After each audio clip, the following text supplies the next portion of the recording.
Did I give you one this time? I don't think Here, so. you can have Melvin's. Oh, I can have Melvin's. All right. Bottle of honor.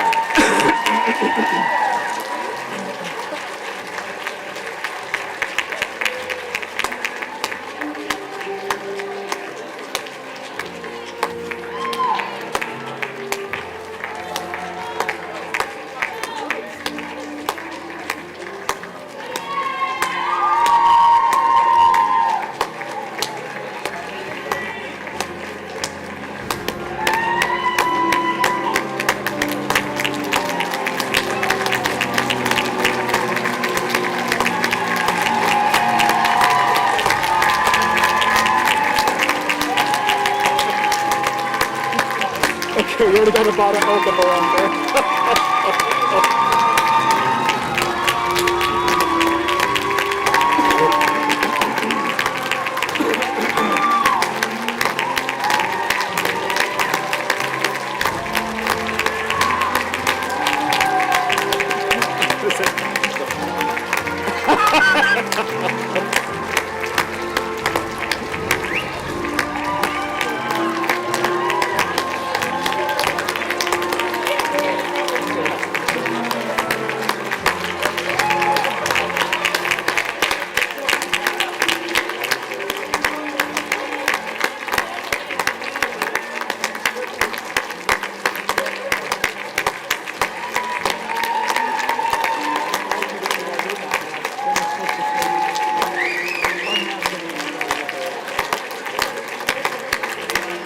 They are all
it again.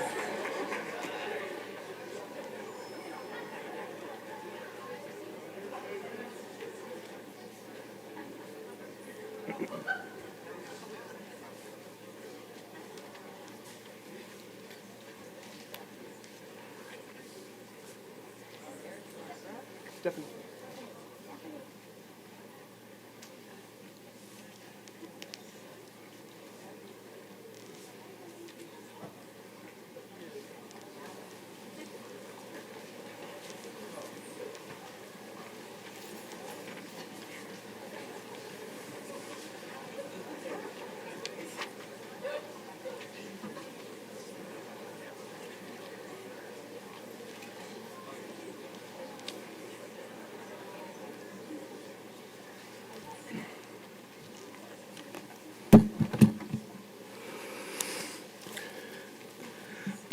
Welcome, class of 2020, family, friends, and loved ones for Pitzer College's 56th commencement.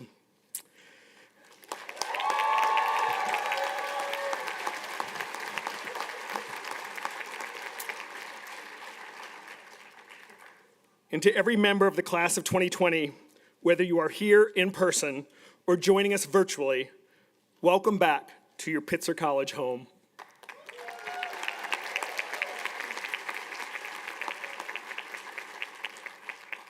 I am not President Melvin Oliver. I am Alan Omoto, Vice President for Academic Affairs and Dean of the Faculty here at Pitzer. Unfortunately, President Oliver is ill, and he's disappointed he is unable to be here today. However, he is watching on live stream, and he sends his best wishes to the class of 2020 and to all of you gathered here today. So I will be filling in for President Oliver today.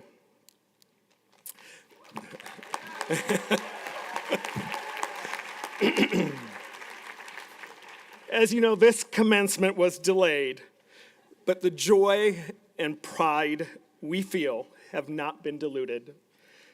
Over 2 years ago, when we postponed this ceremony, President Oliver wrote to you to say that we looked forward to the day when we could gather together again to celebrate the transition of your Pitzer journey and the next stage of your remarkable lives. And that day is finally here.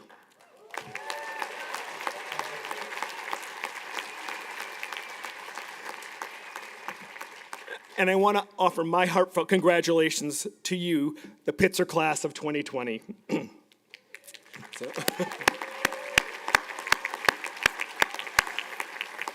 So here with us today on this happy occasion are members of our Board of Trustees and our Board Chair, Don Gould. I'm going to ask the trustees who are in attendance, please stand if you're able.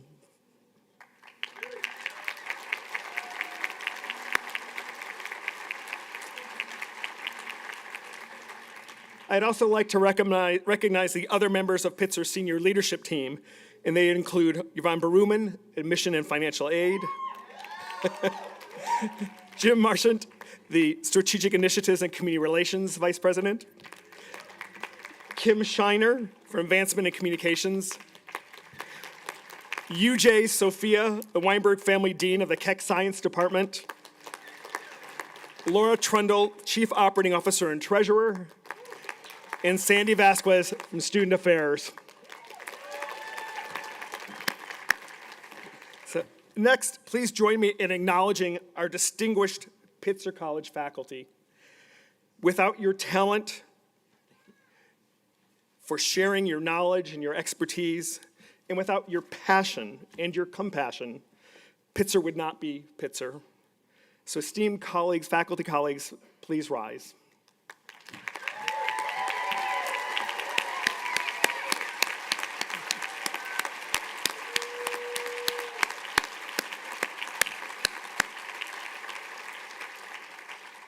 I'd also like to express my appreciation to Pitzer College staff members for their dedicated efforts every day, and especially for today. In particular, I would like to acknowledge the commencement coordinator, Katie Toole,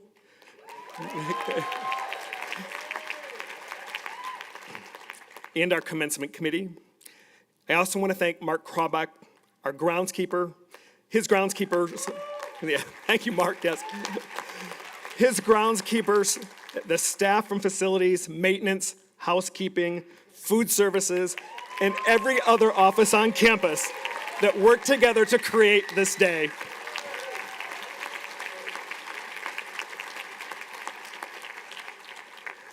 Our faculty marshals today are Assistant Professor of Psychology, Darren Brown, and former Dean of Faculty and Professor of Environmental Analysis, Mira Poston. The graduating class elected Associate Professor of Organizational Studies, Barbara Junisby, as a student marshal. In addition, Phil Zuckerman was selected as a student marshal. Professor Zuckerman cannot be with us today, but he asked me to convey to the class how honored he was to be selected. Now he wishes that he could be here to celebrate with you in person. But in his stead, we are grateful to be joined by Assistant Professor of Psychology, Stephanie Guillermo. Thank you, Stephanie. Every year, students also elect a member of the Pitzer staff to be their honored guest and to thank that person for their generosity of spirit. The class of 2020 chose Dan Hirsch, our former Dean of Campus Life, as their honored guest.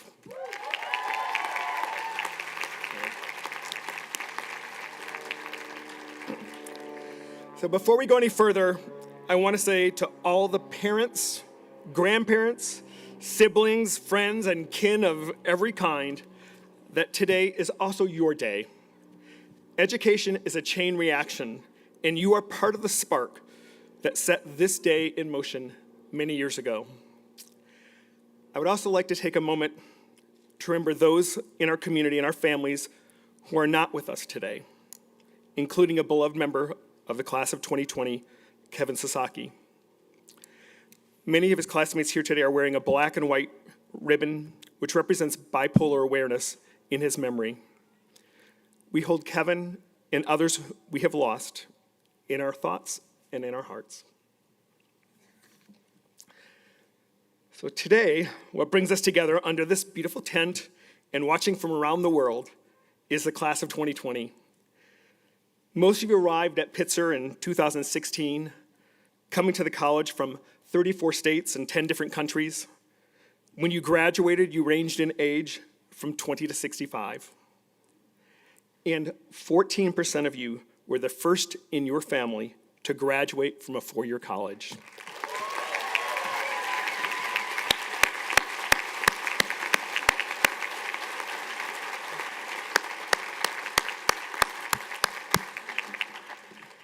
And that many of you chose Pitzer because you were drawn to its core values. And all of you brought to the college a great diversity of knowledge and lived experiences, and the kind of energy and enthusiasm that lights the way to a better world. We're here today, 2 years after your original commencement date, because your Pitzer journey and history collided in March 2020 when the pandemic forced us to transition to remote classes and to end the semester online.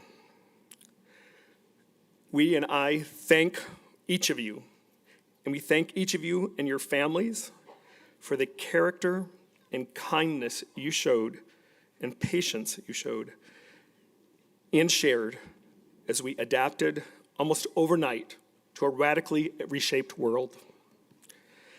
So today we celebrate not only your persistence, but importantly, your accomplishments and achievements during your time at Pitzer.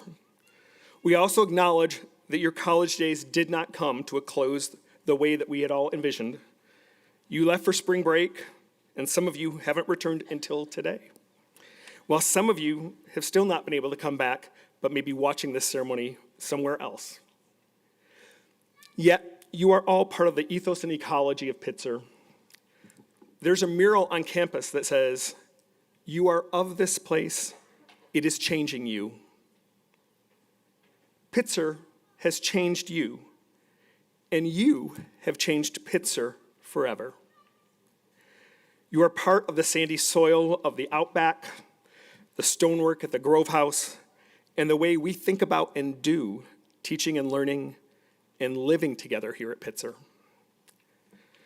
During the spring of 2020 and throughout your time at Pitzer, you interpreted, applied, and lived our core values, learning across the disciplines, studying and seeking social justice, taking care of the planet and of each other and our community, and engaging with the life of the college on every level. At Pitzer, you were scholars, allies, and advocates.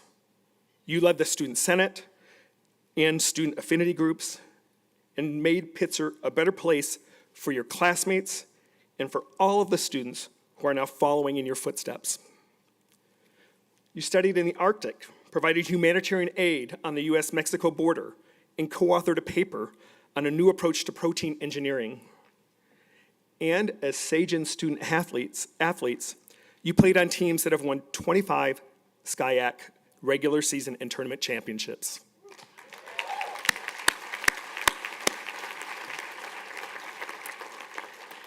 So you graduated in May 2020, opening a new chapter in your lives during the most difficult of days.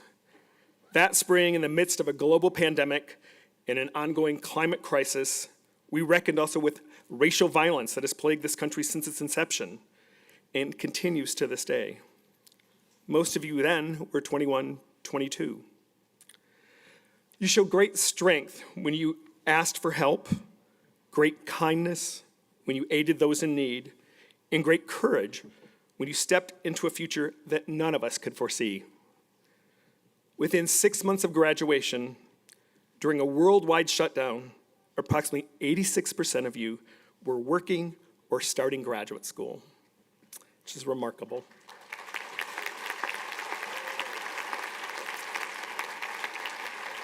So that is truly extraordinary, and you are extraordinary. I say this also from experience. Part of devoting one's life to higher education means embracing the notion that we are all students at every stage and age. At Pitzer, we learn not only with each other, but from each other. And we have all learned so much from all of you. I thank you.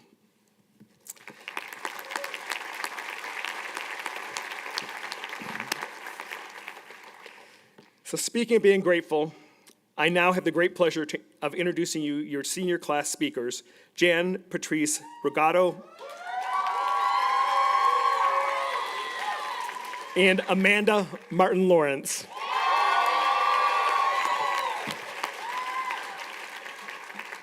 Our first speaker, Jan, earned a degree in sociology and international intercultural studies.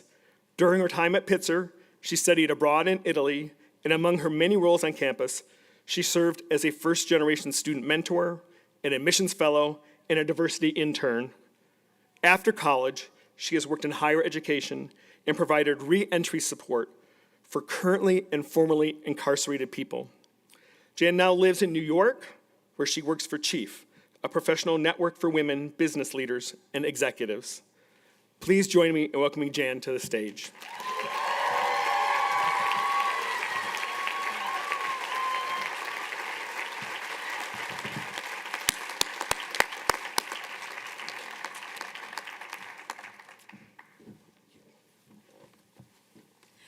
Oh, wow. Hello, everyone looks amazing.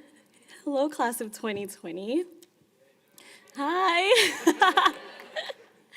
How's everyone doing today? Well, it's been a while, but first and foremost, I would like to begin by respectfully acknowledging that where we gather today is the homeland of the Tongva people. We honor with gratitude and pay respects to the Tongva people's past, present, and future, and their continued presence on this land that they cultivated and we now inhabit. I'd also like to congratulate the class of 2022 who had their ceremony last week and the class of 2021 who are here to celebrate with us today. We're excited to share this moment with you. Okay, class of 2020, back to us, back together, can you believe it? Admittedly, having lived in the city of Pomona, I have come back to visit multiple times, but to be very transparent, it always felt like an unfinished story. So it is a pleasure to share this honor of becoming a class speaker with my best friend, Amanda Martin Lawrence, who you'll also hear from today, and to stand here before you and share a few words. For those who may not know me, my name is Jan Patrice Brigado. I am an immigrant. I was born and raised in the Philippines. I grew up in Pomona, California, just about 15 minutes away from here. And I am a first-generation Pitzer College graduate.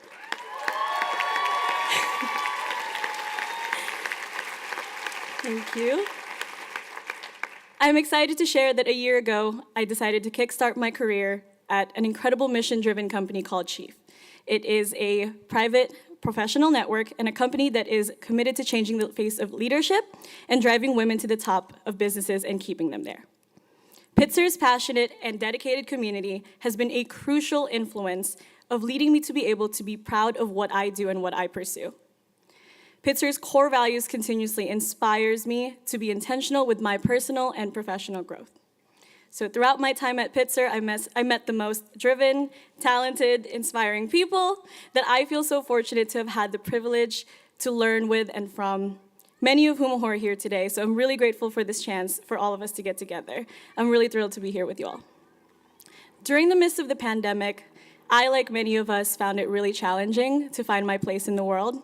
And honestly, with all of the challenges we were facing, not having Brad Tharp in the Career Service Center, it was rough. In all seriousness, we have endured plenty as a world, as a country, and as a society, and I want to recognize our resilience and applaud our growth.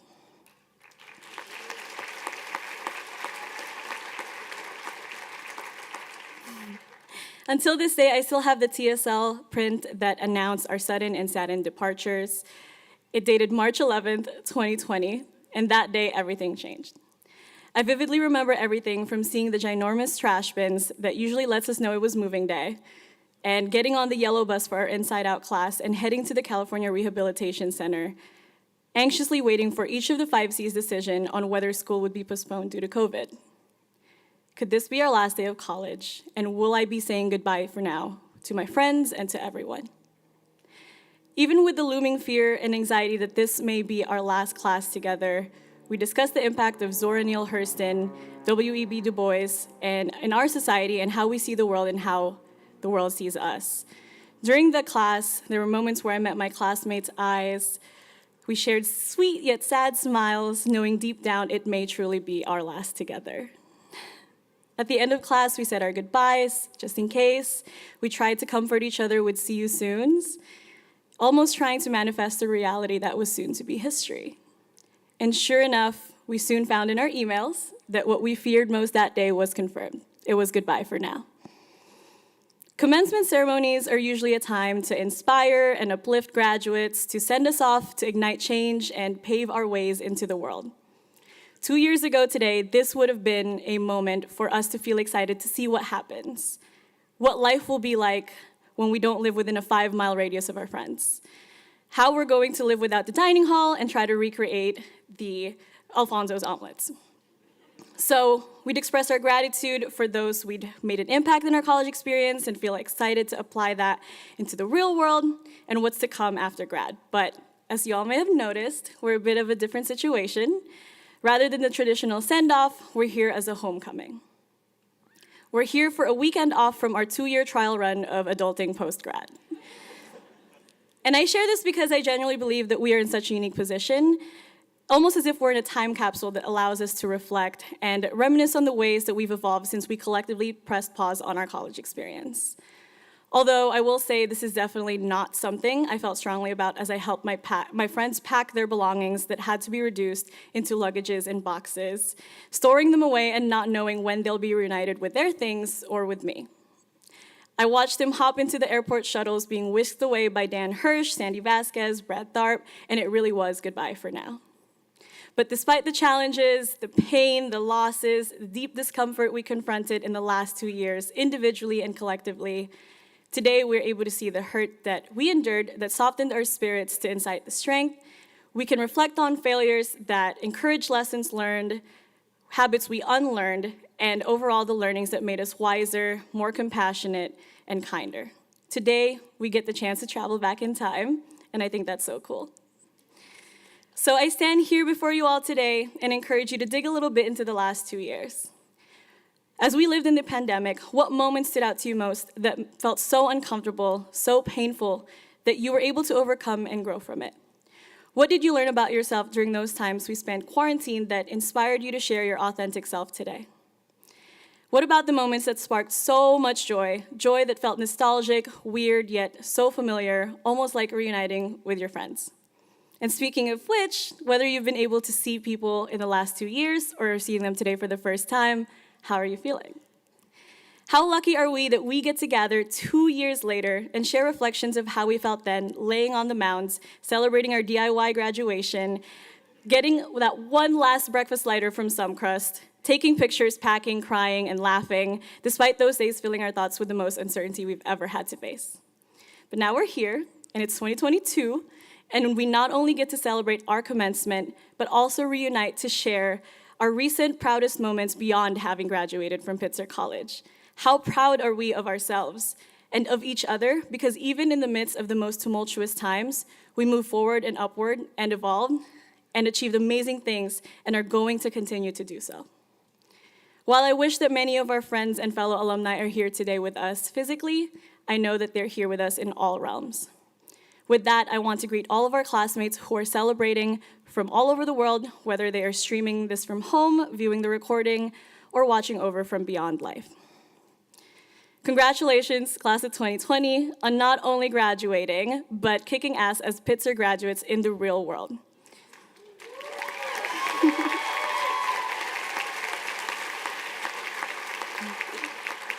And I want to give a huge thank you to my family, who have been incredibly supportive of all chapters of my life and are my inspiration every day. Maraming salamat sa inyong patuloy na suporta at pagmamahal. Mahal na mahal ko kayo.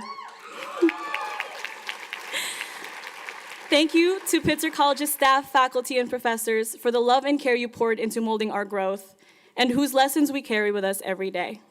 Thank you, Pitzer workers, for all of the things you do in making this place feel like home. You are the backbone of this institution, and we are so grateful for all that you do, whether it is behind the scenes or on the front lines. We would not be standing here without you all. Thank you.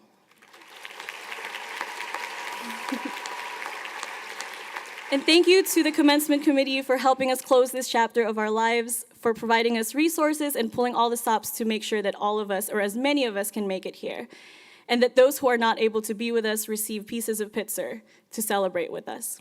And thank you to everyone who are here to celebrate with us today, and all that you have done to impact the lives of all of the alumni who can proudly say we are Pitzer College graduates. But last but not least, thank you all for traveling back in time with me and going from goodbye for now, and I'm super excited to say hello again. Thank you.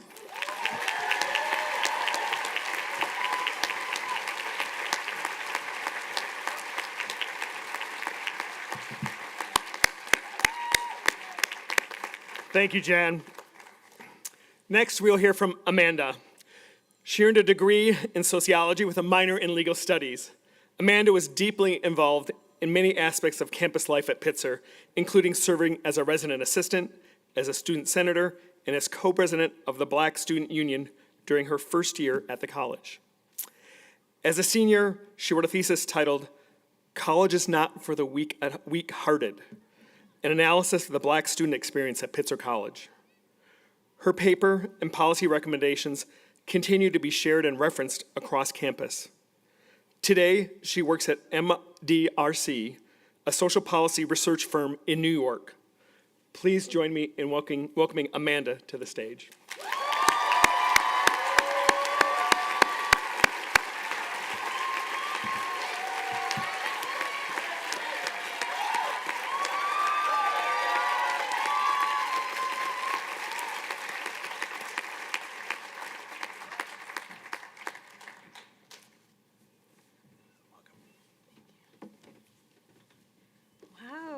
Good morning, everyone.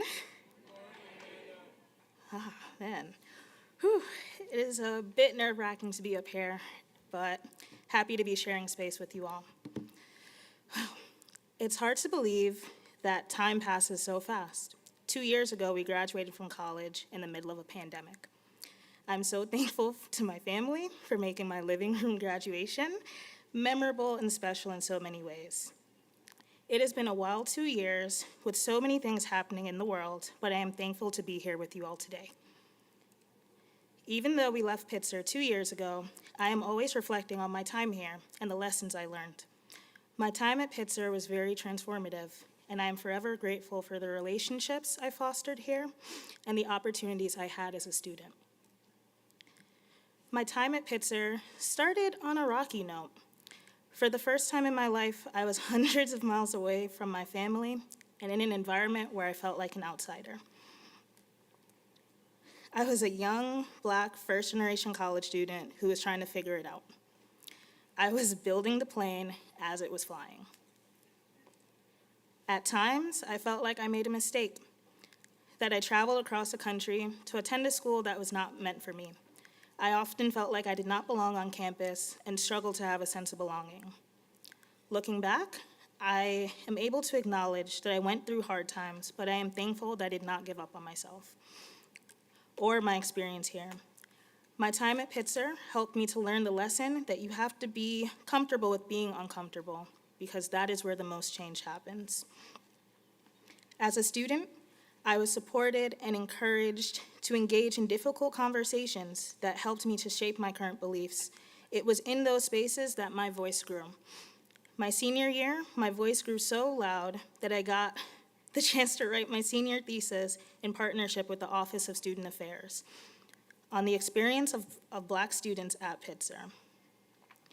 With the support of VP Vasquez and Professor Zuckerman, I was able to make recommendations that I hope support long-lasting systemic change to better support Black students on campus.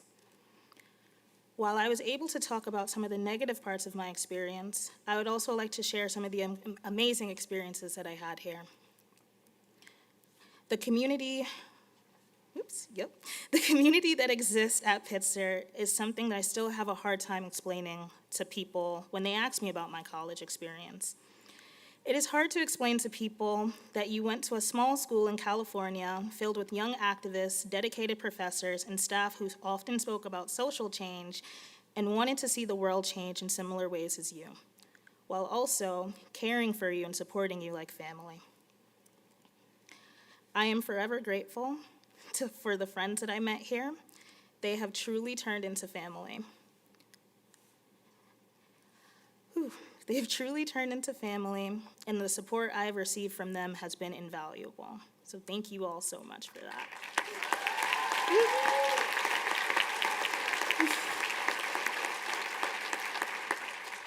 That was one of the most beautiful parts of my time here at Pitzer, and I built my support network. I was able to find friends that were always there and advocates within my professors and administration. I want to take the time to say thank you all for being there and supporting me when I needed it most. My time at Pitzer was transformative, and I'm so grateful to reflect on how much I have grown as a result of being in this space. I would like to once again thank my community at Pitzer for supporting me and for always encouraging me to keep going. I also wanted to acknowledge my parents. Thank you so much, Mom and Dad, for always being there and supporting me.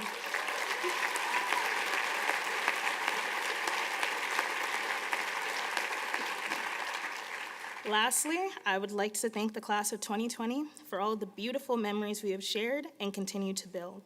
We don't know what the future holds, but I know that each of you will be successful in whatever brings you joy. I hope to continue to make change and be excellent people around you. Thank you so much.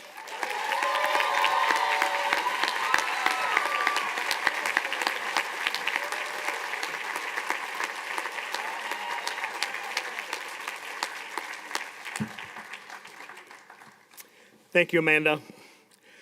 With us to deliver today's alumni greeting is Michelle Siqueiros.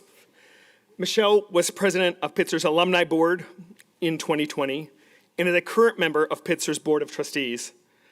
A 1995 Pitzer graduate, Michelle is the president and driving force behind the Campaign for College Opportunity, a California-based nonprofit committed to ensuring more students can go to college and succeed.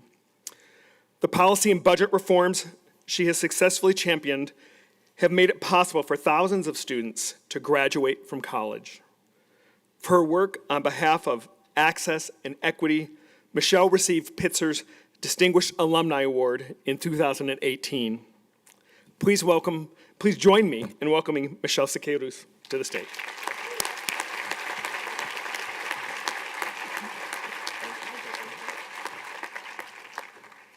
Thank you, Alan. Congratulations to the class of 2020. Can we give them an applause?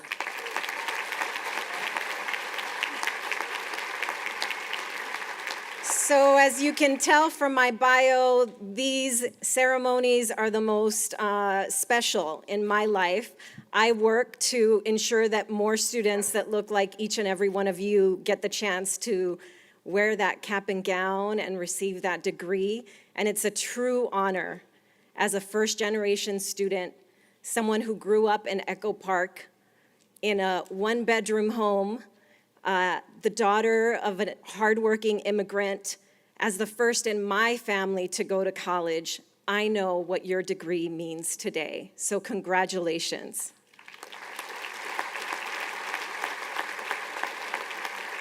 I'd like to ask all our parents, those of you that have supported these college grads, to please stand up. We know this day would not be possible without your sacrifice and support of your college students.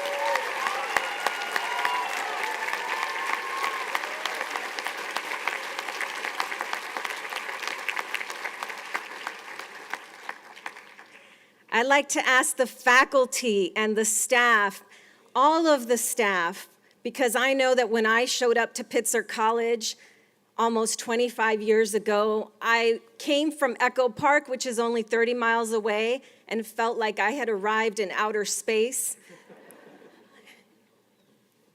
And it was the staff and the faculty that made sure I knew that I belonged here. So please stand up so you can receive your worthy applause.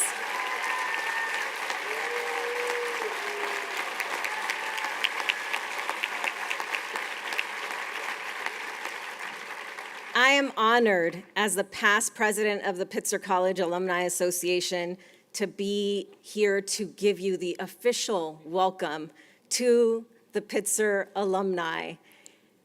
But more importantly, as the aunt of Paulina Cuevas, a class of 2020 grad, I'm thrilled that I get to share the stage with her and with each of you. I think you all know that in this time, what you've learned at Pitzer, the relationships you've built across your class, there is no time that needs Pitzer College grads more than today. Our democracy is under threat.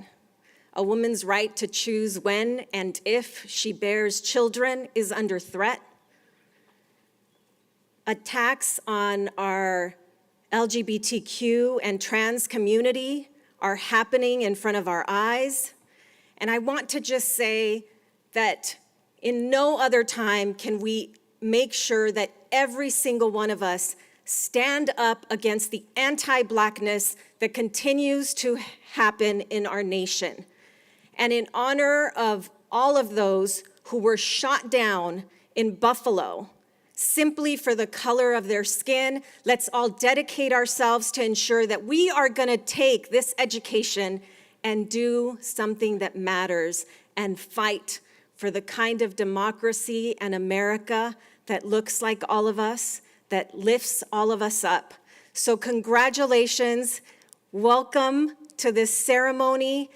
No time in history needs you more than today. So take those degrees and do what you've been taught to do by your faculty, the staff, and the peers sitting next to you. Congratulations, class of 2020.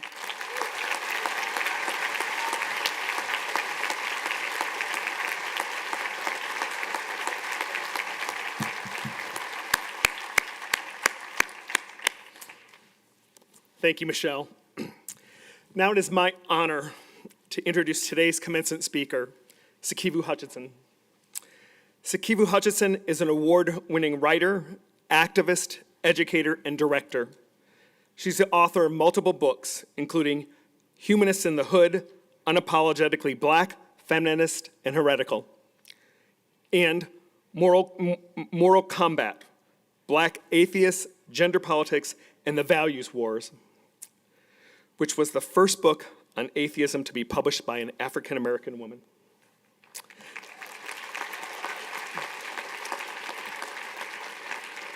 She founded Black Skeptics Los Angeles, a mentoring program for young women of color in South LA. She also co-founded LA's only Black LGBTQI+ parent and caregiver group. In 2020, Harvard University named her Humanist of the Year. And this spring, we've been proud to count her as a Pitzer professor when she began teaching here a one-of-a-kind course on African-American humanism in our secular studies program.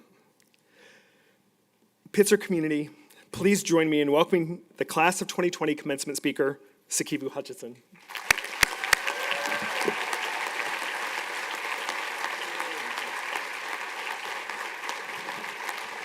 Good morning. Thank you, Dina Motu. And I want to thank the students, teachers, family, and staff. I also want to recognize the Gabrielino Tongva as the stewards and caretakers of this land. It is my profound honor to deliver the commencement address for this incredible student body.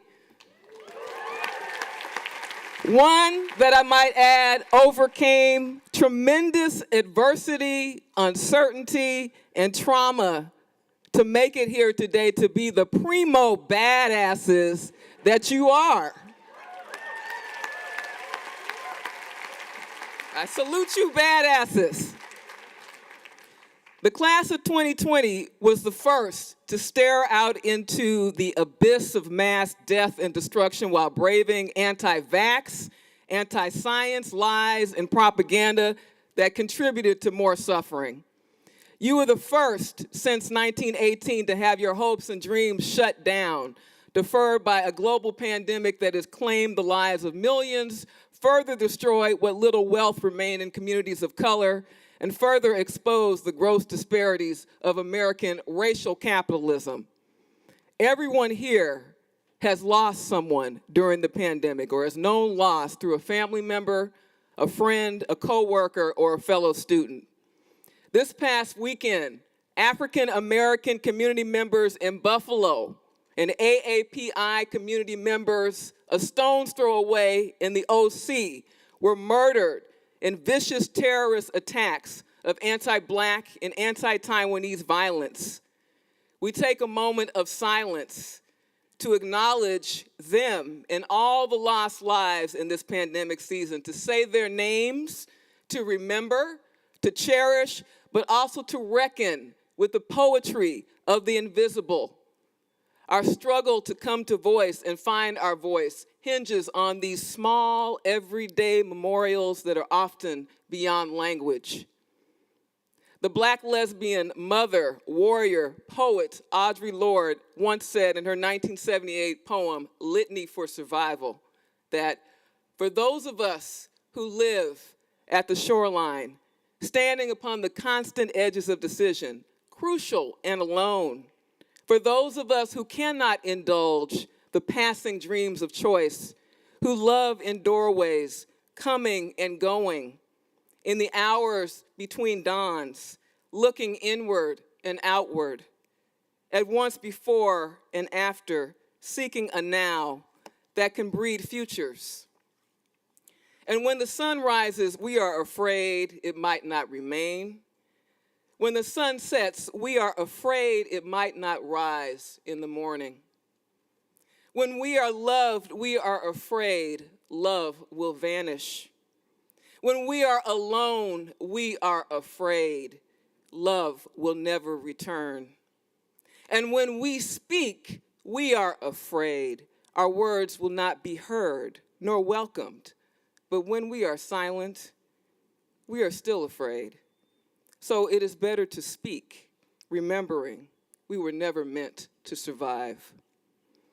Your class, badasses, has gone beyond surviving to thriving, as artists fighting to be heard, not only by the world, but by yourselves, beating back those dive bomber inner voices that say you can't do it. The me that says this is too damn hard. The I that says I can't get the F up from bed. The myself that says I'm scared and I'm worthless and 6 feet under sounds like a lovely vacation right now. Many of you have already been to hell and back, nursing sick relatives, scrambling to pay bills, fighting to keep a roof over your heads, grinding to live up to the sucky world of adulthood and responsibility. And if you were a black girl, if you were a girl of color, you already knew that life. You knew the double burden, and you felt the mental health toll. Because we're still, let's break it down, seen as disposable. We are still viewed in this misogynist world, which means anti-black misogyny, as the essential worker mules, to paraphrase Zora Neale Hurston. Since your ceremony was hijacked in 2020, some of you have started families, you've created businesses and nonprofits, you've protested, you've agitated, you've published, you've made films, you've cranked out stories, you've created alternative universes or multiverses through this poetry of the invisible. How do you, as an artist, a daydreamy storyteller, sit down to write sci-fi when our lives have morphed into sci-fi?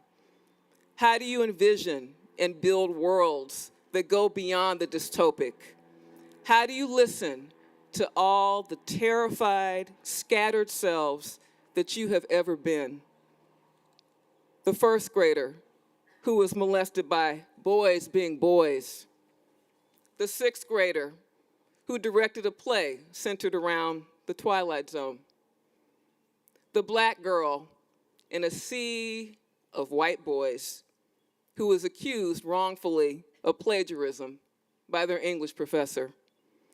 How do you harness these rebellious Pandora's box yous in the midst of trauma and breathe life into what starts out as mere murmurs and ghosts and stick figures wriggling on a spit?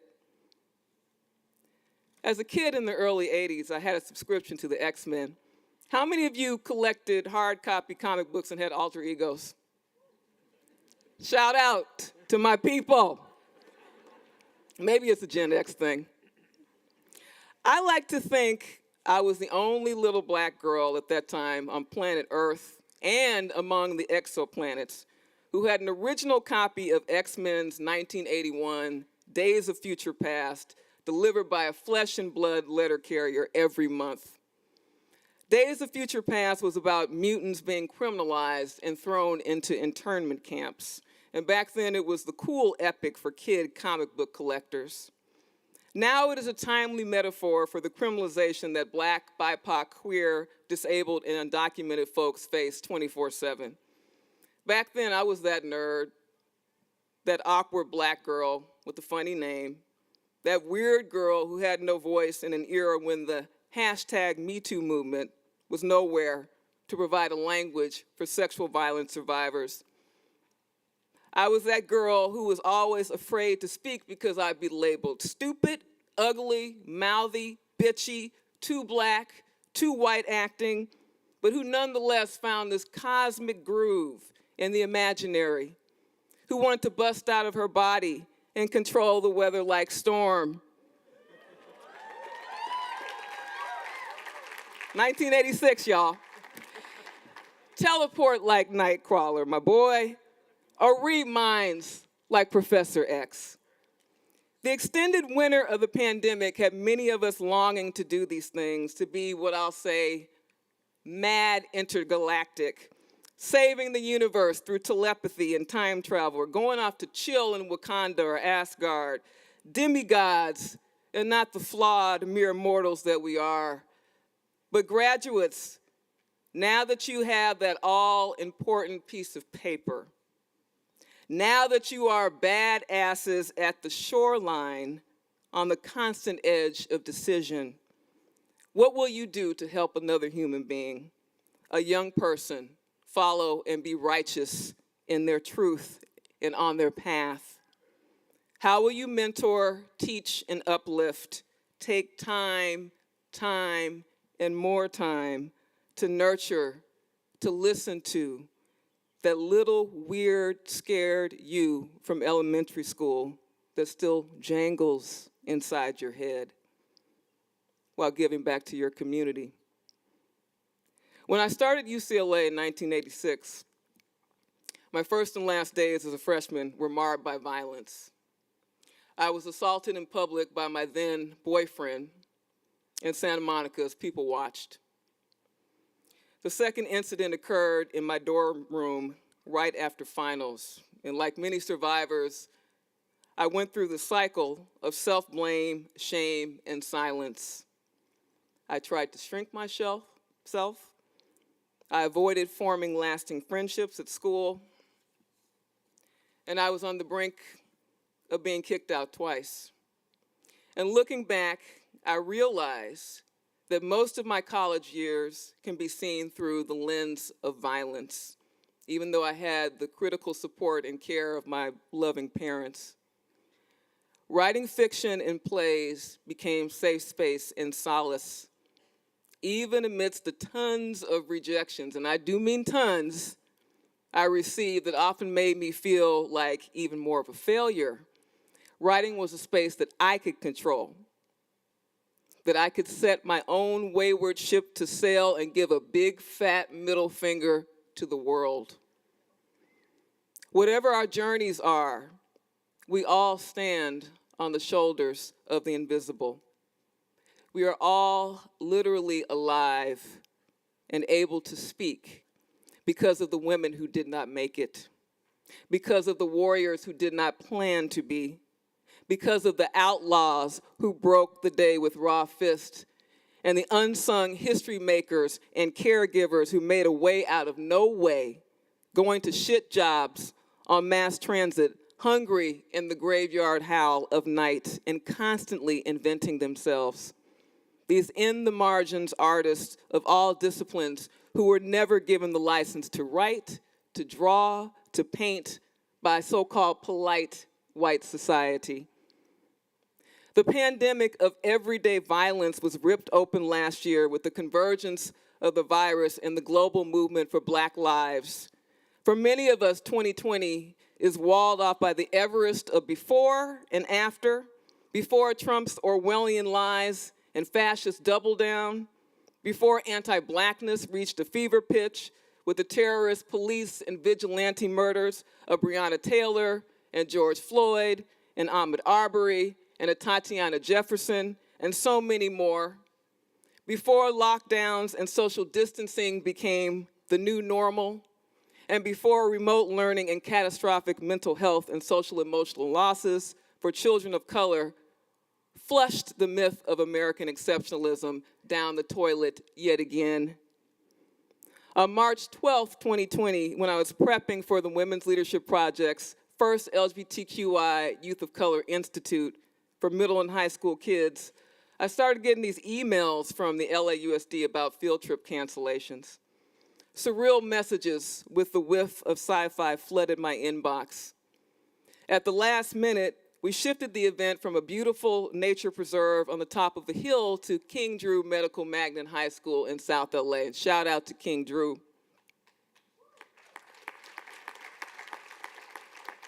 In the shadow of an unknown and looming pandemic, the youth used this safe space to reflect on their leadership and their solidarity, but also on the insidious role that organized religion, bullying, and family non-acceptance played in their sense of emotional trauma.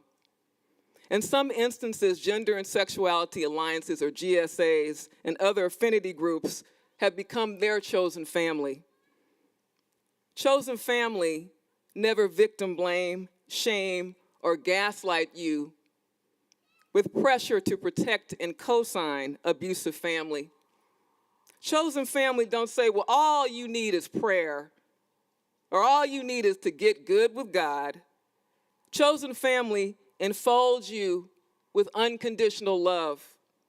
And many of you have certainly had to rely on chosen family to see you through, to flip the script and say, no, actually, water is thicker than blood. These kinships and alliances became the bridge for BIPOC queer youth who aren't safe in their homes and schools. They became a lifeline for those who are not safe in their churches, where they are forced to hide who they are amidst a drumbeat of toxic masculinity and respectability politics. Let's be clear, queer youth continue to be under attack in this nation, and they need you and they need us. Let's be clear, crystal clear, that it is not just Texas and it is not just Florida that are threats. It is every school and community here in so-called liberal California where transphobia and homophobia are normalized through the erasure of BIPOC queer lives in the curriculum. It is the everyday fear and anxiety of your siblings and your children and your little cousins. And I call on you, badasses, as a new generation of mental health practitioners, social workers, teachers, mentors, nurses, and doctors to go beyond Pride Month. The ancestors, Stormy De La Vere, Marsha P. Johnson, Sylvia Rivera, Bayard Rustin, Polly Murray, Margaret Chung, and Audre Lorde call on us to blow up a status quo that corporatizes heroes and holidays on the one hand and Black trauma on the other. They call on us to peel back the onion layers of a world where Black trans women routinely die from homicide and no one bats a damn eye. They call on us to challenge a world where thousands more BIPOC youth commit silent suicide because they are misgendered in schools that still view queerness as white. And I don't think I need to tell you that this is one of the most important calls to service in your lives, especially as we see white supremacist transphobes and misogynists tearing down anti-racist education and queer-affirming care to rewrite history in their corrupt image. The pandemic has blasted the normal boundaries of familyhood, safety, and kin, and psychologists also say that we dream differently, that we're on perpetual driftwood, a nation of sleep disorder somnambulists, insomniacs, and teeth grinders. But when these gatekeepers pronounce that we are experiencing new and spectacular kinds of trauma, I always ask, who exactly is the we?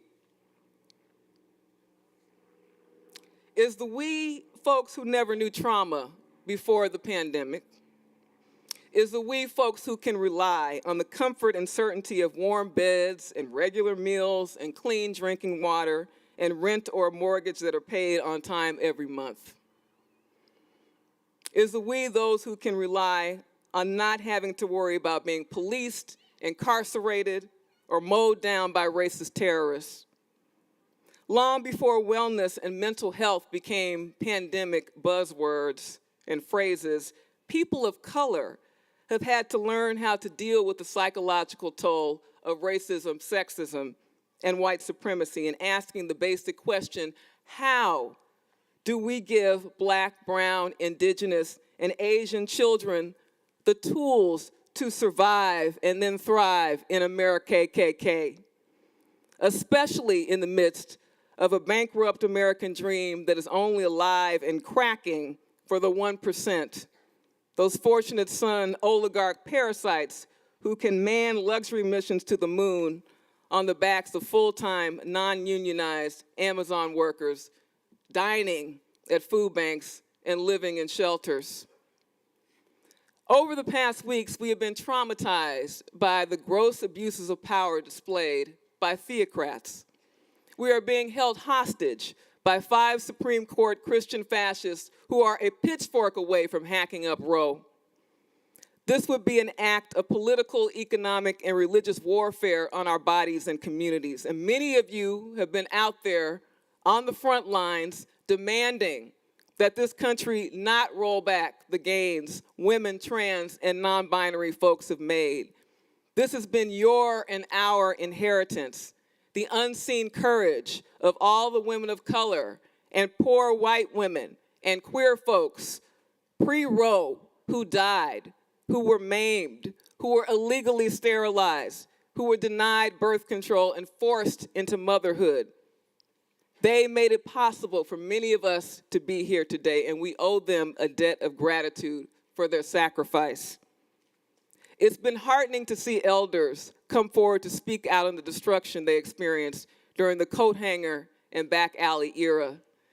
If not for them, I would not have been able to have the 2 abortions in college that allowed me to be here today. Many of us who got abortions in the 90s and had to brave white men wielding bloody fetuses and burn in hell signs would be in good company with all the other sinners and nasty women blasphemers. It's been said that if cis white Christian men could get pregnant, there would not only be a clinic on every corner, but that the government would subsidize one-stop shopping abortions at the big box retail stores, at Target, at Walmart, and probably even Starbucks. Graduates, these past 2 years, you've been reminded over and over again, in the words of Baby Suggs from Toni Morrison's novel Beloved, that in this here place we flesh. Suggs was an unchurched pastor delivering a secular sermon to formerly enslaved African Americans in Ohio.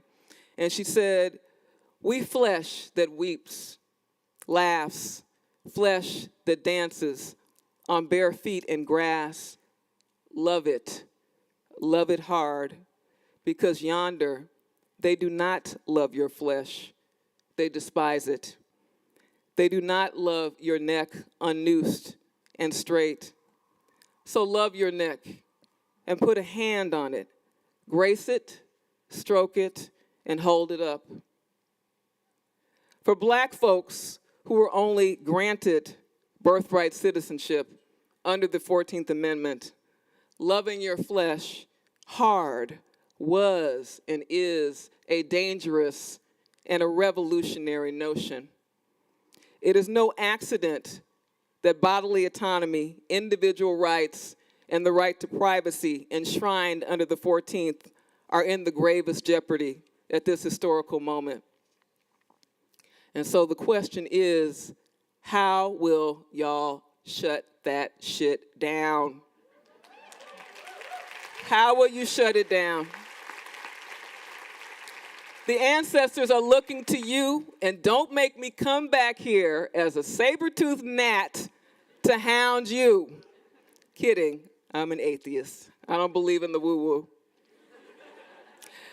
Your generation has been told that the planet is dying, and you've come out swinging, demanding real solutions for climate change. You continue to say to a hostile world that we are here, we are unapologetically queer, and get the fuck used to it. You push for critical consciousness that not only do Black lives matter, but that anti-Blackness and racial capitalism and white supremacy and settler colonialism are indeed the backbone of white American wealth. You have come to slay, not with bullets and military might and MAGA cowardice, but with love, compassion, empathy, curiosity, and the righteous rage of transformative justice. And so I'd ask you to listen when that daydreamy storyteller, that weird little insecure, on fire, with 1,000 questions kid that you might have been, when that kid yanks you on the pants leg and asks for time, asks for care, and asks to be heard, maybe they will say something like this: "Won't you celebrate with me what I have shaped into a kind of life? I had no model. Born in Babylon, both non-white and woman. What did I see to be except myself? I made it up here on this bridge between starshine and clay, my one hand holding tight my other hand. come celebrate with me that every day something has tried to kill me and has failed. And those are the words of Lucille Clifton. Best of luck, graduates. Congratulations on this bridge between starshine and clay to Wakanda, infinity, and beyond. Thank you.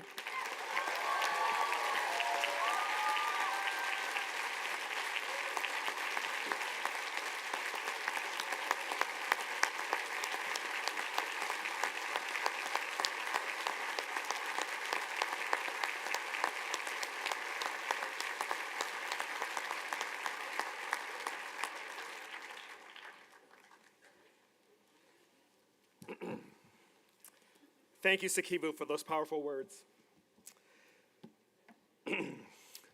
So now, for the class, as you are able, please stand.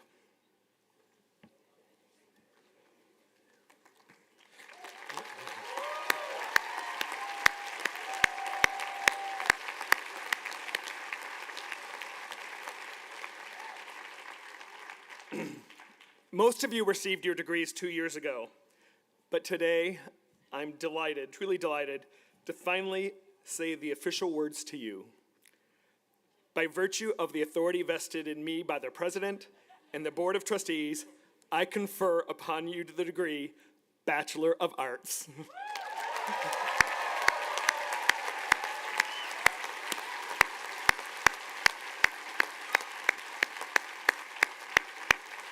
And if you haven't already done so, you can switch your tassel to the other side.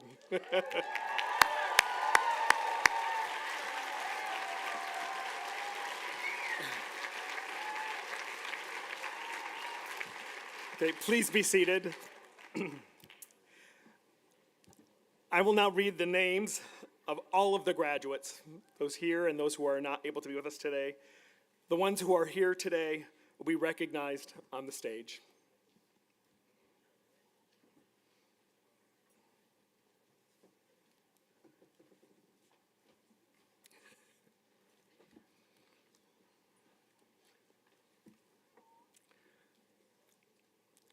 Connor John Adiago.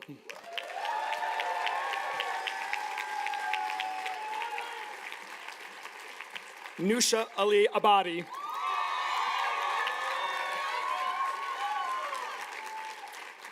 William Garrett Alvarez. Alexa Amata Vivadana. Soren Christopher Anderson. Evan Amanpour. Natalie Armstrong. Madeline Elizabeth Arts.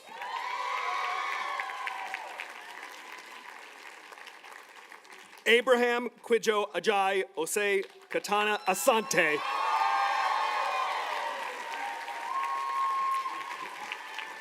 Mason Asato.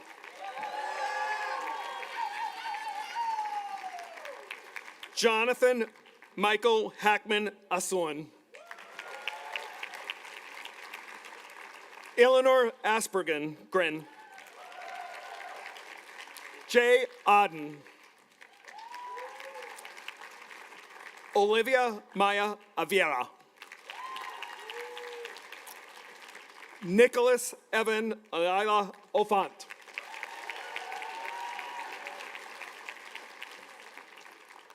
Ethan Lee Bear.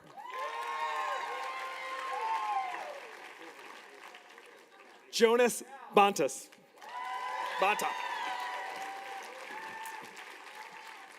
John Winthrop Barman.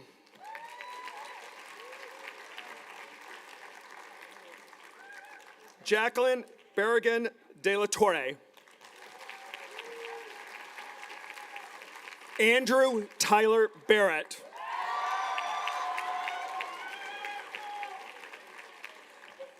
Jennifer Angela Bass. Sophie Perry Bachisas. Maria Carla Contori Bazan.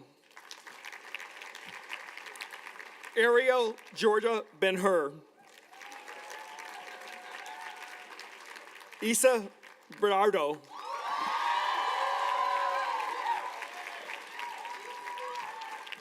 Abigail Winthrop Biddle.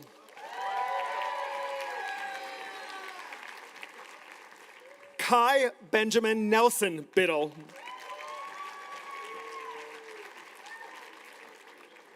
Jana Biedenweg.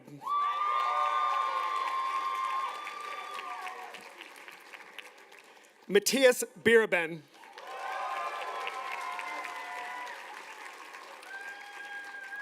Vanessa Teray Blaylock.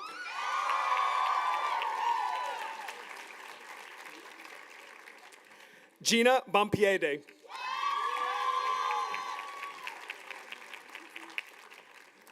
Taryn Leander Dandridge Bowman.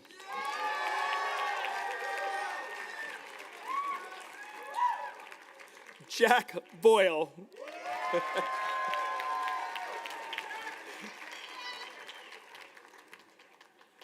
Jan Bragato.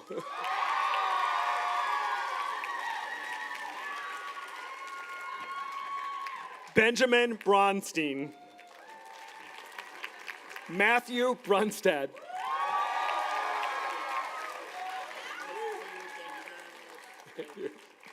John William Buckley.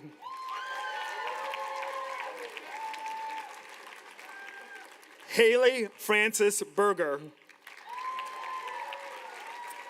Spencer Burgett. Christian Gerard Cabanag.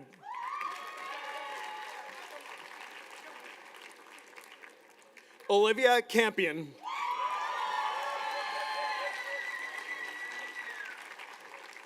Kendall Carr.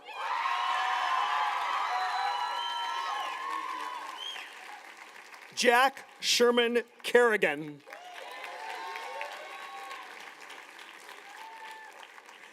Honesty Alana Carswell.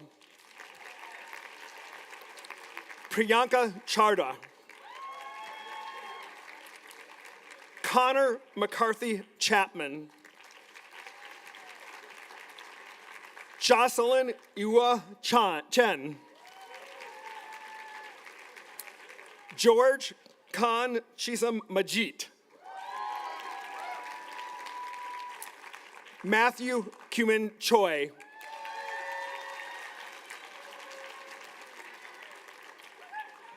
China Ryder Chrisman.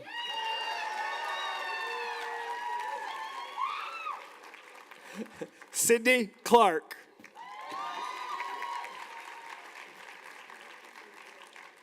Sean Boyd Clark. Cameron Alexander Coe.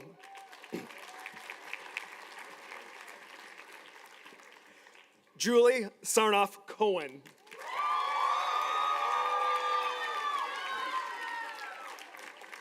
Justin Aaron Coopersmith.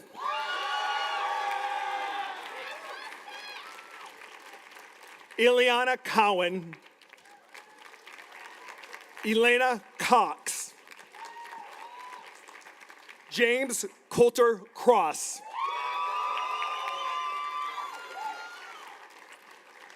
David Andrew Crossland.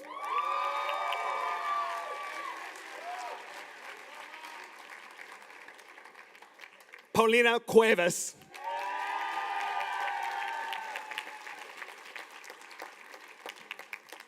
Ryan Cullen. Emily Dawader. William Davis. Christian Dennis.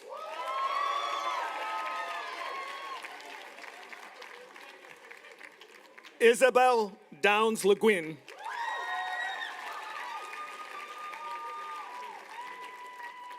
Donnie Tobias Celeste Denholm. Henry Skeeter Dolan. Brandon M. Drea.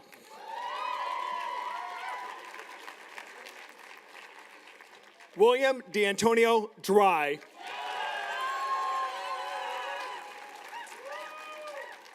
Kara Egan. Avalon Edwards.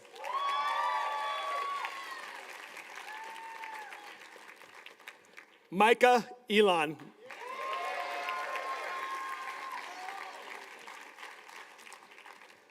Max Joseph Ellenhorn.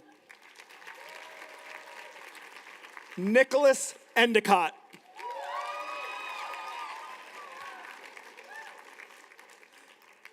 Elijah Sebastian Falk.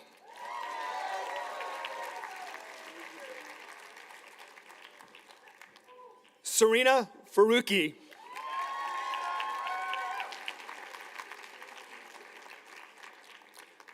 Ryan Benham Aragi Ferdosian.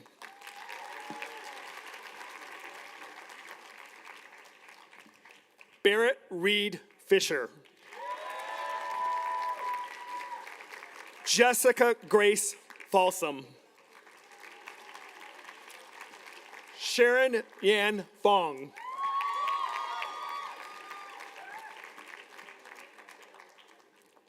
Eric Fossum. Elaine Fouché.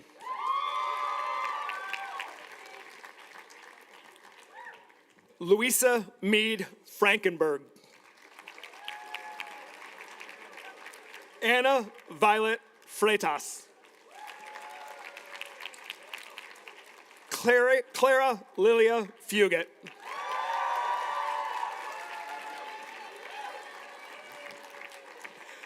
Jeremy Gamady. Lily Ann Gain.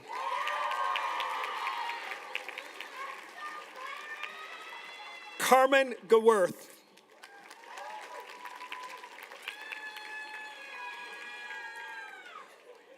Octave Belay de Giacomoni. John Asor Kakendas Gittins.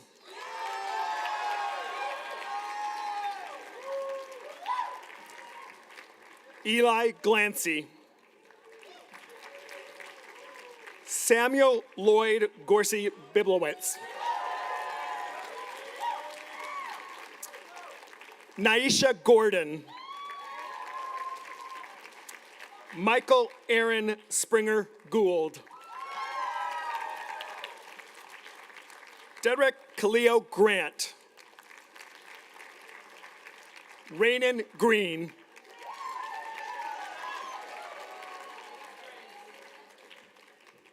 Grace Lori Robinson Green.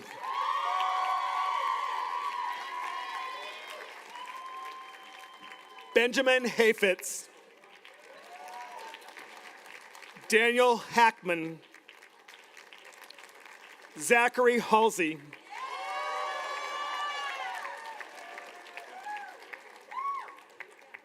Natasha Daya Harrison.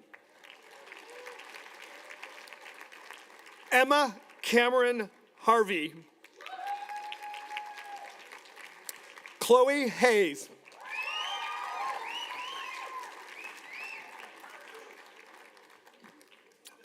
Andrew Patrick Heffler. Sorry about that. Heffler, sorry. Kelly Lorene Heimdall.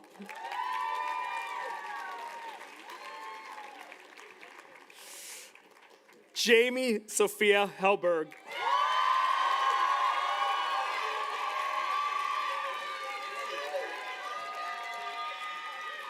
Trudy Henderson.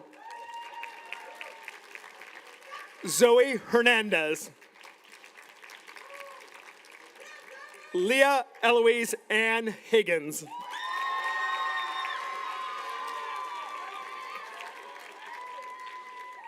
Julian Berman Hirsch.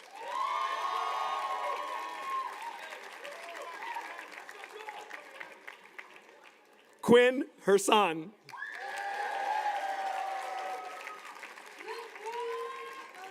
Samuel J. Horowitz.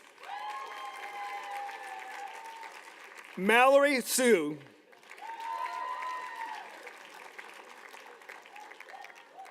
Shay Hubble.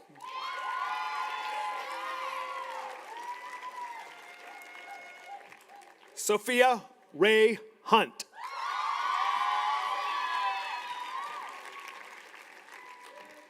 Caleb James Hurwitz. Sophia Elise Hussein.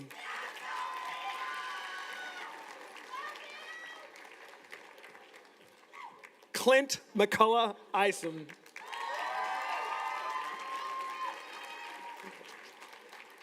Eric Michael Jacobson.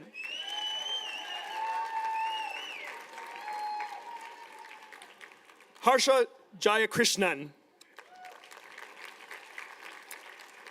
Mariah Ramona Jenkins.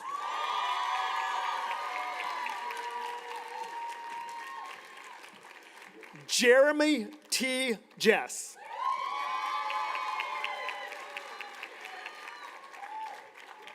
Zikan Jia. Tala Gilani.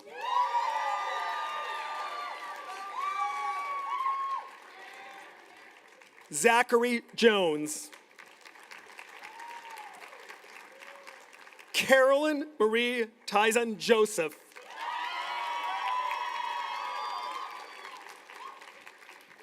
Erin Alessandra Young.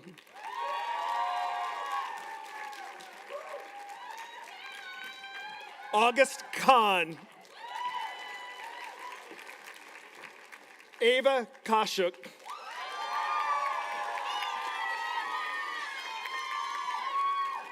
Neil Kelly. Mia Akela Kenworthy.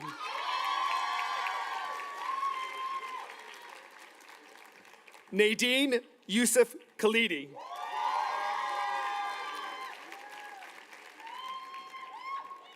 Tiana Kambata.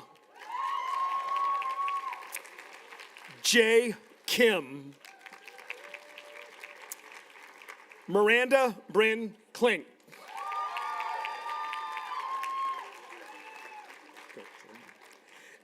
Avis Yu Ko.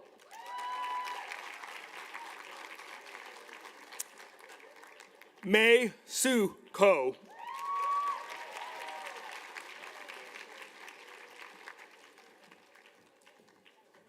Claudia Kramer.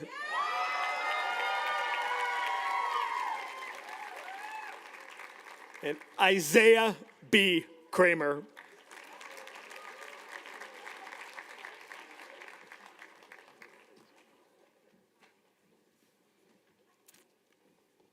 All right. Lee LeBove. Brianna Carolyn Lau.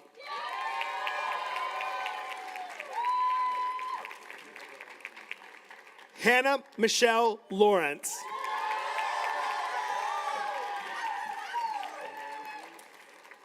Ellie Hava Lederman.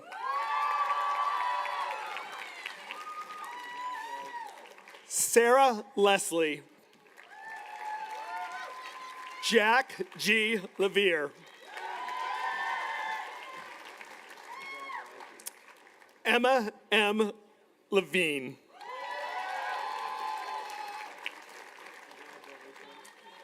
Bryn Shoshana Lewin Ophel. Winston W. Lee.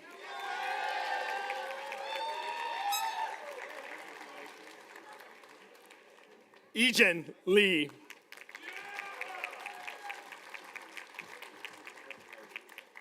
Shiki Suki Liang.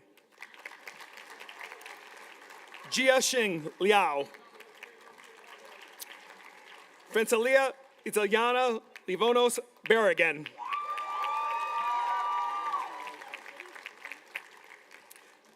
Dexter Lynn. Chieo Lin. Michael Lindberg.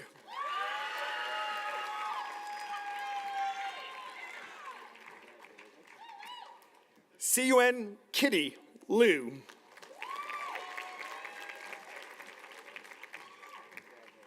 Jonathan Mitchell Liu.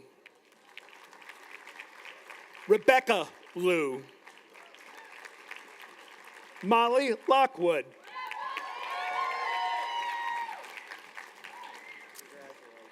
Greta Long. Peter Lopes.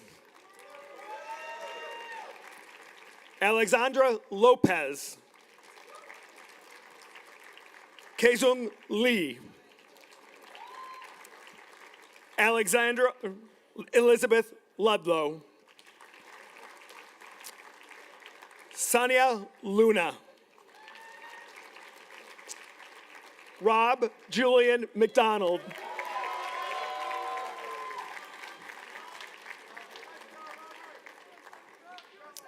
Dylan Macy.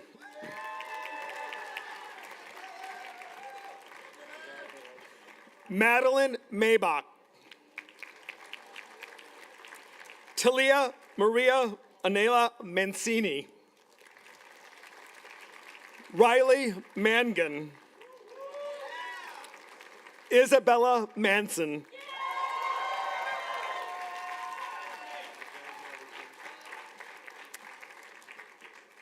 Amanda Martin Lawrence.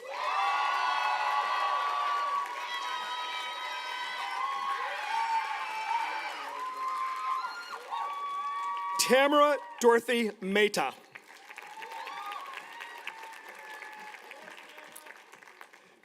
Devi Deepak Mehta.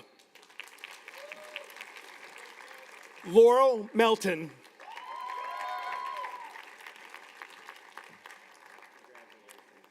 Niharika Merchant.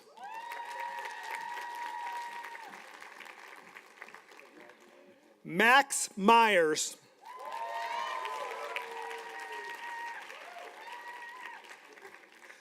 Madison Ann Miller.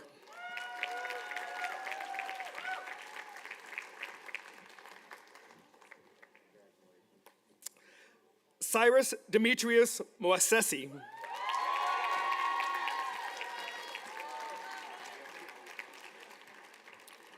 Sophia Alexandra Montano.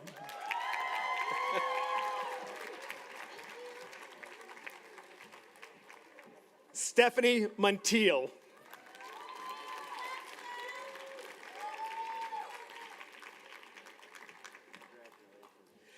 Jervit Moontep. Patrick Nan. Summer Wind Nampuya.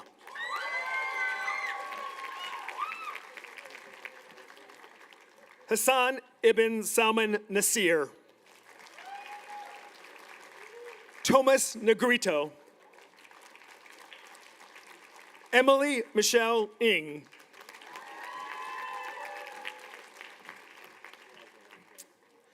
Nguyen Tiha Jiang.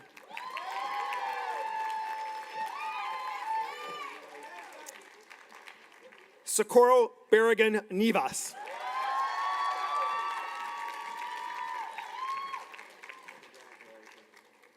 Megan McCorkle O'Kelly.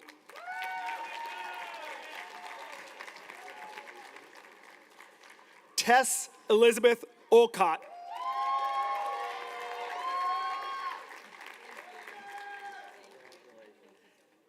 Andrew Michael Olson.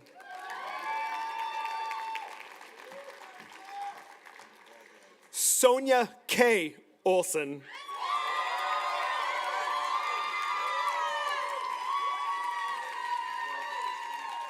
Maria Onalis. Jake Osgard.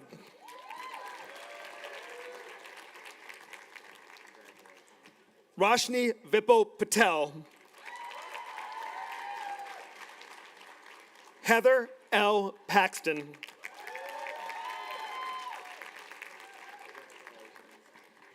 Ian Peterson. Gabrielle Perry Freer. Cleo Eloise Leon Petrick.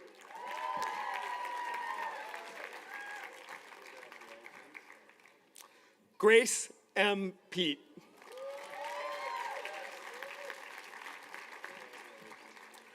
Emily Paula Pineda.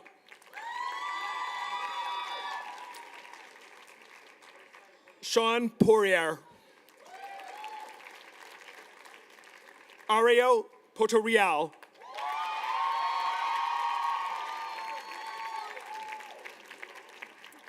Justin Otero Prosaido. Kennedy Elise Price.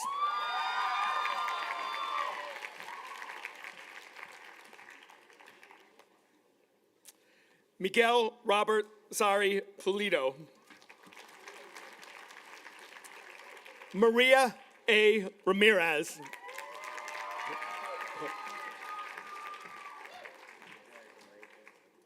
Victoria Melissa Ramirez.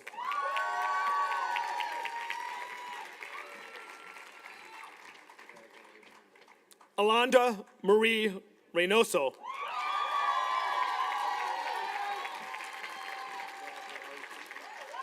Kemi Ruby Richards.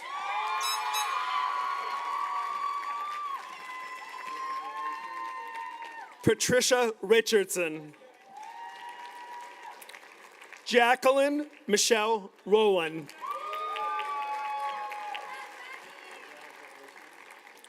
Marina Isabella Romero Sanchez.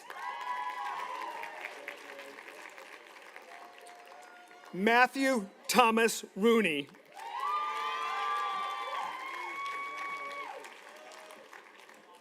Roman Rosenast.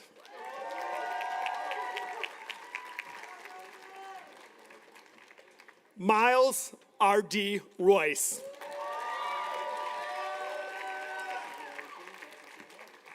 Grace Page Russell.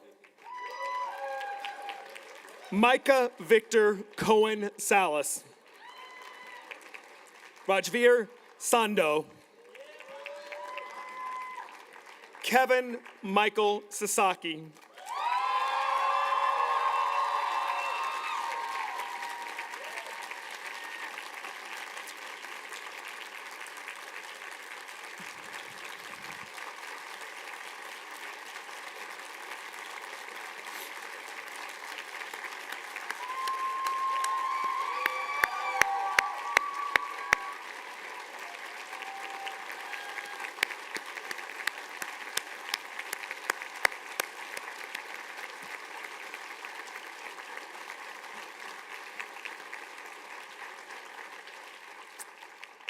Skeeter Sato.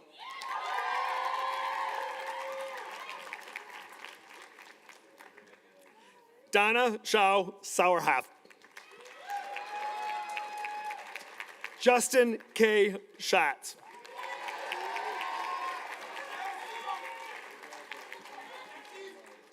Emily Schenkel. Eliza Jane Schmidt.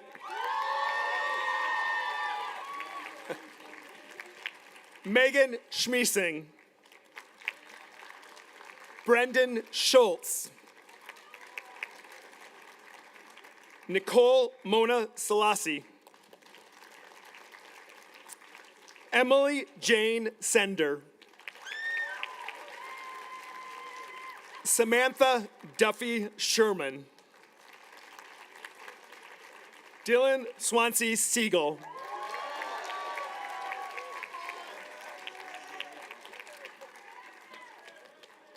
Paul Gavin Siegert.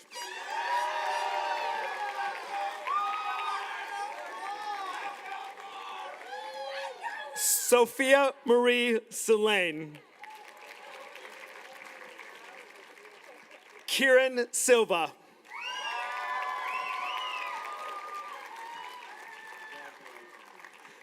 Asha Simon.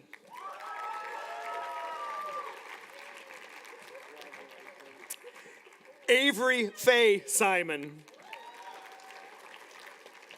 Samuel Freeman Schoberg. Elizabeth Smith.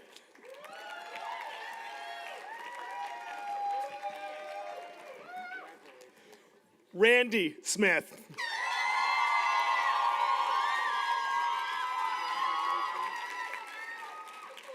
Eve Sperling.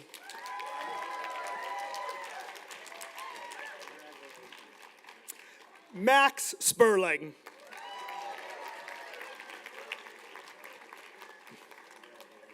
Caleb Matthew Spiro. Khalil P. Springs.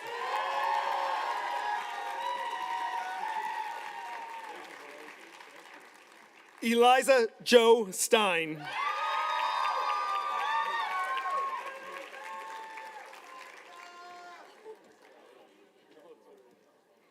Ryan Daniel Stein.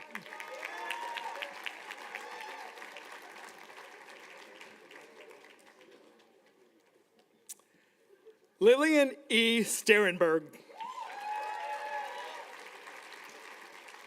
Phoebe J. Sung. Laurel Rose Tasheta.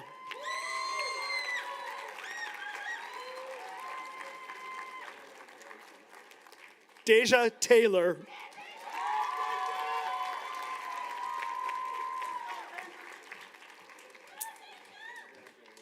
Noah Delin Thanos.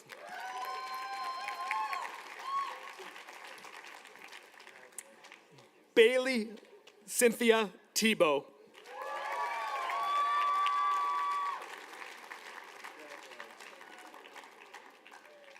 Addison Yeager Thompson.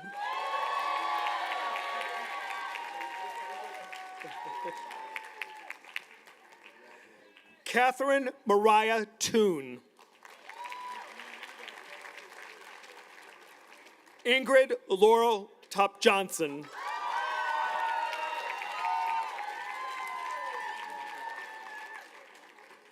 Morgan Elise Towle.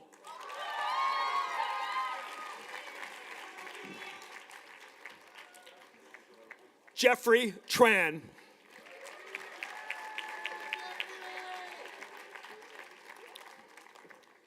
Max Troitelar.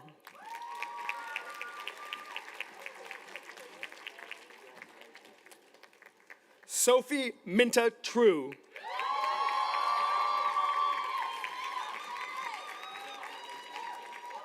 Conrad William Tyler.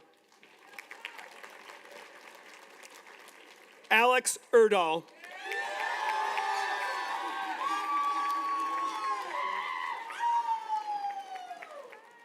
Sydney Utendal. Alex Valdasuso Pinney.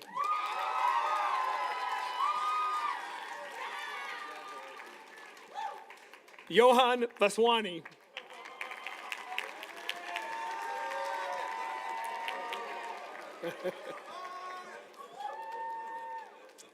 Zachary Veach. Melanie Pauline Louise Vinay. Charles Vitella. Isabel Concepcion Villa.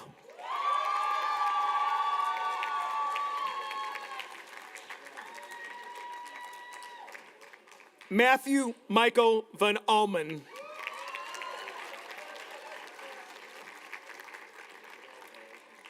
Trevor Walker. Jenna Walnum. Zeke Wapner. Zachary Weiss.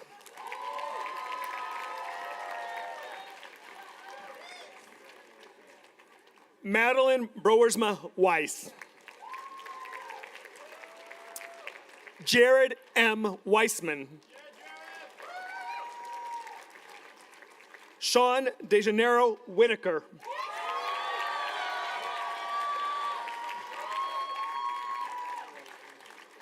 Eli White. Carice Williams.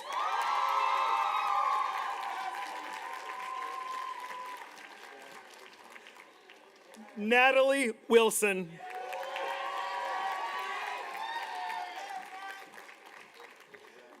Simone E. Walensky. Ezra Womack.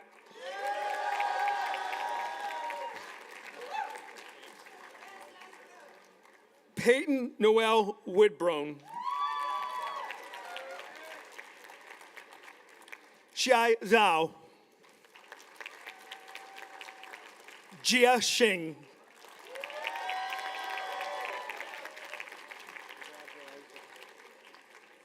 Xinghe Xu. Solanas Yaya. And Young Zhang.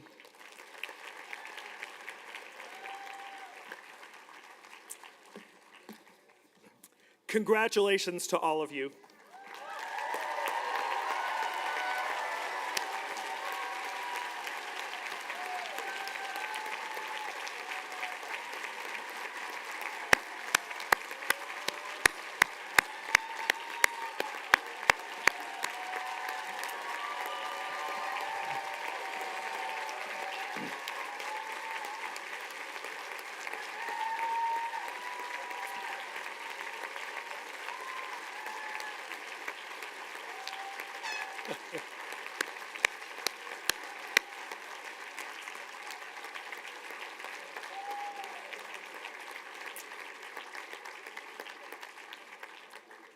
President Oliver shared with me the charge that he wanted to deliver to you today. So now, on behalf of President Oliver, I will use his words and deliver his charge to you, the class of 2020. Pitzer tradition says that it is now time for me, that is President Oliver, to give you your charge. This is the last charge I will deliver as president of Pitzer College.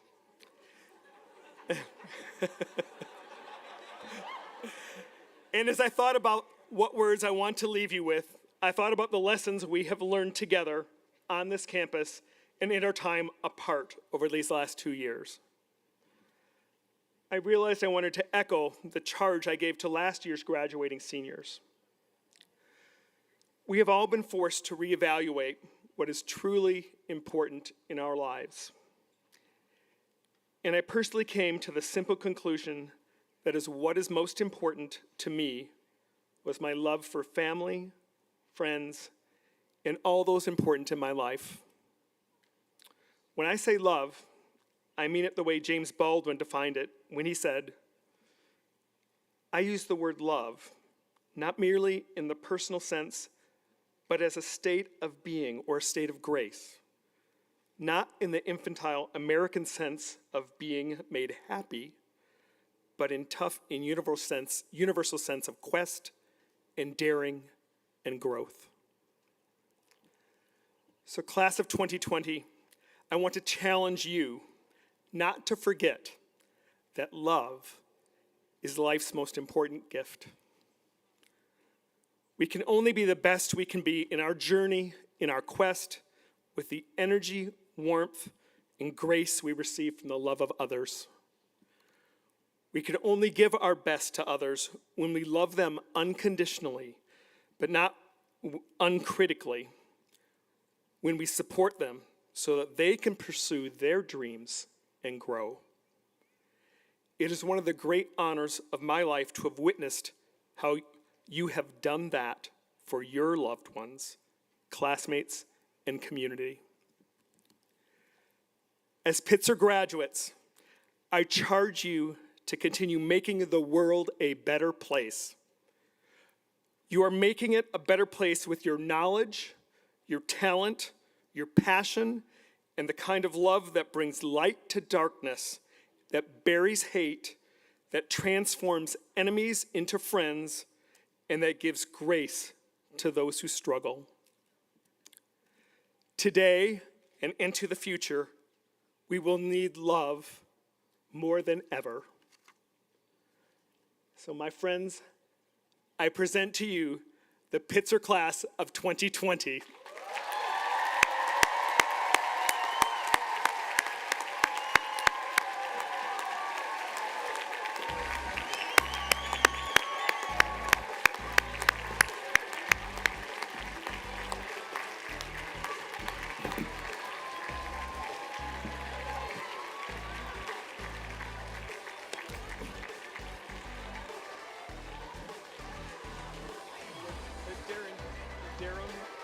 Hidden fingers.